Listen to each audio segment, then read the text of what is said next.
This is John. He's a model student at school. He gets straight A's in all of his classes and is captain of the school basketball team. One day, on his way to practice, John fell down the stairs and broke his leg. He was whisked off to the hospital and got surgery to repair his broken leg. His doctor prescribed him Opana, a pain reliever. When John got home, the pain was still incredibly strong, so he took more Opana than originally prescribed, and not only did the pain go away, but his mood improved a lot as well. Opioid drugs, also known as exogenous opioids, are derived from plants, such as the opium poppy, or produced synthetically. They act on the body's opioid receptors, which are coupled to inhibitory G proteins and affect the central and peripheral nervous system. When these receptors are activated by an agonist, Opana in John's case, the alpha and beta subunits of the G protein dissociate. The alpha subunit inhibits CAMP synthesis by binding to the enzyme adenylyl cyclase, which decreases ion transport and weakens the neuronal signal.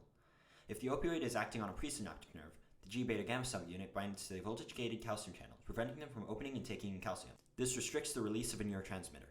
If the opioid is acting on a postsynaptic nerve, the G beta gamma subunit binds to the potassium channels, forcing them open.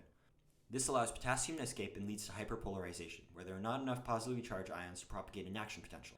Without the release of a neurotransmitter or of an action potential, there is a break in communication between the neurons, and sensory information being sent never makes it to the brain for interpretation. Thus, you never receive a message for pain and can't feel it. But, as time went on, John needed to take more and more Opana in order to experience the same effects he did on the first day.